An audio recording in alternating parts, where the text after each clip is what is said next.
हरे कृष्ण। तो आज हम दूसरा श्लोक करेंगे, दूसरे अध्याय का दूसरा श्लोक 2.2। और ये श्लोक क्या है? श्री भगवान उवाच, श्री भगवान उवाच मतलब भगवान ने कहा। क्या कहा? कुतस्त्वाकश्मलम् इदं विषमे समुपस्थितम् अनार्यजुष्टमस्वर्ग्यम अकीर्तिकर्म अर्जुना। अब भगवान कह रहे हैं, इसलिए यहाँ से अब पहली बार भगवान ने बोलना शुरू किया, इसलिए यहाँ पे आ रहा है श्री भगवान वाच। तो क्या मतलब है इसका?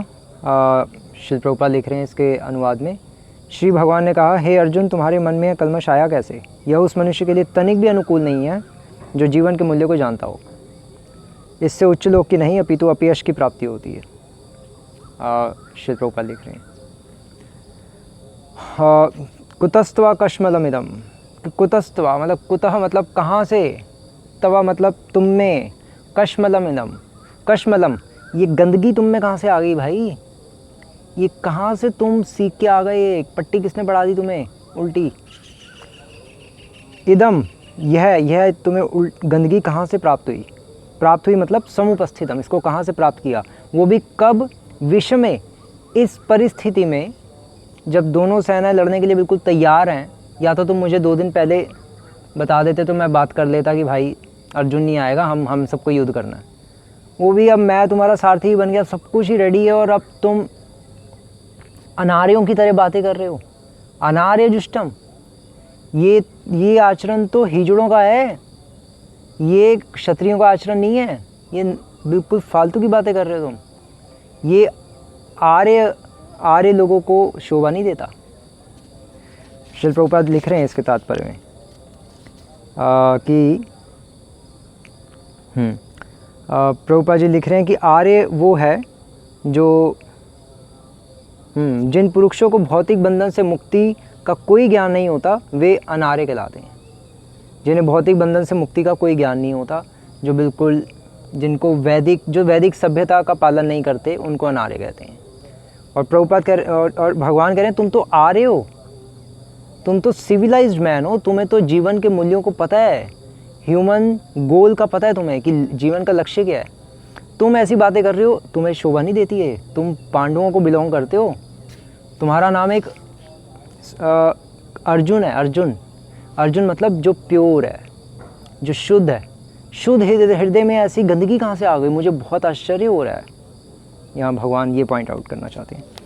और मज़े की बात ये है एक्चुअली, यहाँ पे अगर आप ध्यान से पढ़ें श्रील प्रभुपाद का तात्पर्य, तो श्रील प्रभुपाद का तात्पर्य लंबा है, ये पूरा तो हम डिस्कस नहीं कर पाएंगे, लेकिन इस श्रील प्रभुपाद के इस तात्पर्य में श्रील प्रभुपाद लगभग काफ़ी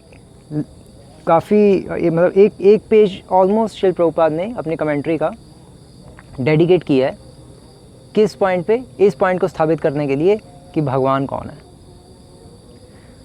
तो अगर कोई ध्यान से पढ़े तो कोई कंफ्यूज हो सकता है कि यार ये अब यहाँ पर ये पॉइंट क्यों श्री प्रभुपाद ने इस पर क्यों जोर दिया कि भगवान कौन है, और भगवान के बारे में समझाते जा रहे हैं। कहाँ से? एक्चुअली सबसे पहला जो सेंटेंस शुरू हुआ है वो इसी तरह से शुरू हुआ है, श्री कृष्ण तथा भगवान अभिन्न है, इसीलिए श्री कृष्ण को संपूर्ण गीता में भगवान ही कहा गया है। श्री प्रभुपाद तात्पर्य में एक्चुअली भगवान कौन है इसके ऊपर ही डिस्कस कर रहे हैं पूरा। ध्यान से देखें तो अब इसका क्या ज़रूरत है इसका डिस्कस करने की, लेकिन ज़रूरत है, क्योंकि यहाँ से अब श्री भगवान वाचा, भगवान ने बोलना शुरू किया। इसलिए श्री प्रभुपाद पहले स्थापित कर रहे हैं, बलदेव विद्याभूषण भी और पूर्ववर्ती सभी आचार्य, मधुसूदन सरस्वती भी, सभी इस बात पर जोर दे रहे हैं कि ये जो कृष्ण है, जो गीता अर्जुन को जो बोलने जा रहे हैं, ये कोई आम इंसान नहीं है, ये श्री भगवान वाचा, ये साक्षात भगवान है। तो इसलिए वो भगवान है। ये कहाँ वर्णन आता है? शास्त्रों में। तो शास्त्रों से कोट करके श्री प्रभुपाद इस सत्य को पहले स्थापित कर रहे हैं, क्योंकि ये सत्य जब तक एक पाठक के हृदय में, जो पढ़ने वाला है रीडर, उसके हृदय में जब तक जाएगा नहीं कि कृष्ण भगवान है, वो अर्जुन की तरह गीता को पूर्ण रूप से ग्रैस्प नहीं कर पाएगा, पूर्ण रूप से समझ नहीं पाएगा, क्योंकि पहले विश्वास तो होना चाहिए कि कृष्ण भगवान है। क्योंकि मायावादियों के अकॉर्डिंग जो निराकार ब्रह्म है, जो निराकार जो है वो कृष्ण नाम रूपी एक लड़के में प्रवेश कर जाता है। जैसे फॉर एग्ज़ाम्पल लोग कहते हैं ना कि उसको माता आ गई, जिसको माता आती है वो अपना सर हिलाना शुरू कर देती है, चौंकी आ गई, तो वो सब पॉइंट गलत हैं। तो इसी जैसे मायावादी कहते हैं कि एक गांव के लड़का था जिसका नाम कृष्ण था, उसमें निराकार ब्रह्म प्रवेश कर गया। वैसे हड्डी मांस का ये एक व्यक्ति था, लेकिन उसको काटने के लिए यहाँ पर गीता में व्यासदेव जी कह रहे हैं कि श्री भगवान उवाच, कि ये साक्षात भगवान है। और फिर उसको भगवान को एक्सप्लेन कर रहे हैं। कैसे स्थापित कर रहे हैं श्रील प्रभुपाद? श्रील प्रभुपाद सबसे पहले तो श्रीमद् भागवतम के पहले स्कंद के दूसरे अध्याय का 11वां श्लोक बता रहे हैं। वदंती तत्त्व विदस्तत्वम यज ज्ञानम अद्वयम ब्रह्मेति परमात्मेति भगवान इति शब्दते, कि भगवान कौन है? भगवान वो हैं जो निराकार ब्रह्म का भी का स्रोत है, परमात्मा का भी स्रोत है, वो भगवान है। भगवान के 3 रूपों का यहाँ वर्णन हो रहा है, क्योंकि भगवान निराकार भी हैं और भगवान परमात्मा रूप में सबके हृदय में भी हैं और भगवान अपने गोलोक वृंदावन में विराजते भी हैं। तो पहले तो भगवान के 3 जो फीचर्स हैं, 3 विशेषताएं वो यहाँ पे बता रहे हैं कि भगवान के 3 रूप कौन से होते हैं, फिर उसको एक्सप्लेन कर रहे हैं। और फिर श्रील प्रभुपाद लिख रहे हैं कि संस्कृत शब्द में भगवान की व्याख्या व्यासदेव के पिता पराशर मुनि ने दी है, जो कि विष्णु पुराण में पराशर मुनि जो व्यासदेव के पिता थे, उन्होंने विष्णु पुराण में भगवान की डेफिनेशन दी है 6.5.74 श्लोक नंबर विष्णु पुराण का, उसमें भगवान की डेफिनेशन है। क्या है? फेमस श्लोक है, श्री प्रभुपाद बहुत ज़्यादा कोट करते थे। ऐश्वर्यस्य समग्रस्य वीरस्य यशसः श्रियः ज्ञान वैराग्य यश्चैव शनानाम भगतिंगना, कि भगवान कौन है? भगवान वो है जिसमें ऐश्वर्यस्य, जिसमें पूर्ण ऐश्वर्य है। पूर्ण ऐश्वर्य मतलब भगवान सृष्टि पालन संहार सब करते हैं, इतना पावरफुल है, इतना ऐश्वर्य है उनका। ऐश्वर्य से वीर से, ऐश्वर्य की कई सारी एक्चुअली और भी डेफिनेशंस हैं। वैसे एक्चुअली वीर्य की ये डेफिनेशन है कि भगवान सृष्टि पालन और प्रलय करते हैं। ऐश्वर्य मतलब भगवान का ऑपुलेंस है पूरा, भगवान ने अपना सब कुछ दिखाया। जैसे ऐश्वर्य दिखाया, कैसे दिखाया? फॉर एग्जांपल यशोदा माई के मुंह में, यशोदा मैया को मुंह में पूरा ब्रह्मांड दिखाया, पूरा ऐश्वर्य दिखा दिया। तो भगवान ये पूरा भौतिक आध्यात्मिक जगत सब भगवान का ऐश्वर्य ही अगर देखा है तो ऑपुलेंस। ऐश्वर्य से समग्र से वीर से, भगवान बहुत शक्तिशाली हैं, भगवान ऐश्वर्यवान है। ऐश्वर्य से वीर से श्रीय, और भगवान यश है भगवान का 100% यश जिसमें है, 100% जिसमें ऐश्वर्य है, ज्ञान है, वैराग्य है, सौंदर्य है। और ये 6 चीज़ें, और छठी कौन सी है?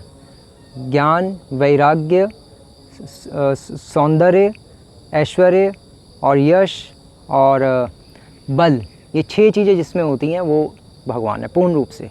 इस पॉइंट को यहाँ पर श्री प्रभुपाद एम्फेसाइज कर रहे हैं। भगवान को ही पहले कन्विंस कर रहे हैं हमें कि पहले भगवान कौन है ये तो समझ जाओ। और भगवान बोल रहे हैं गीता, यहाँ से हमें ये सीखने को मिल रहा है। श्री प्रभुपाद हमें बताना चाह रहे हैं कि भगवान कौन है, पहले वो आप कन्विंस हो जाओ। शास्त्रों से उदाहरण दे के समझा रहे हैं। और फिर ब्रह्मा जी कह रहे हैं ईश्वर परम कृष्ण सच्चिदानंद विग्रह, उस श्लोक को कोट कर रहे हैं कि परम ईश्वर कौन है? कृष्ण है। ब्रह्मा जी स्तुति कर रहे हैं। फिर श्रीमद् भागवतम के पहले स्कंद के 3 अध्याय के 28वें श्लोक से एते चांश कलह पुंसः कृष्णस्सु भगवान स्वयं इंद्रारि व्याकुलम लोगम मृडयंती युगे हुए, कि अन्य जितने भी भगवान के अवतार हैं वो अवतार हैं, वो अंश हैं, लेकिन अंशी कृष्ण है। तो इस श्लोक से भगवान को स्थापित कर रहे हैं श्री प्रभुपाद। और फिर लास्ट में थोड़ा सा श्री प्रभुपाद इस श्लोक को अब एक्सप्लेन कर रहे हैं थोड़ा सा, कि इसमें श्री प्रभुपाद लिख रहे हैं कि भगवान की उपस्थिति में अर्जुन द्वारा स्वजनों के लिए शोक करना सर्वथा अशोभनीय है। अतः कृष्ण ने कुतः शब्द अपने इसलिए यूज़ किया क्योंकि भगवान को आश्चर्य हो रहा है कि तुम में गंदगी आई कहाँ से, जो कि हमने अभी पहले डिस्कस किया। तो इस तरह से श्री प्रभुपाद ने बहुत ही पूर्ववर्ती आचार्यों की टीकाओं को लेकर इसमें इस श्लोक का तात्पर्य हमें दिया है। लोग कहते हैं कि क्या हम मतलब श्रील प्रभुपाद की गीता में ऐसा स्पेशल क्या है, डिवोटीज पूछते हैं।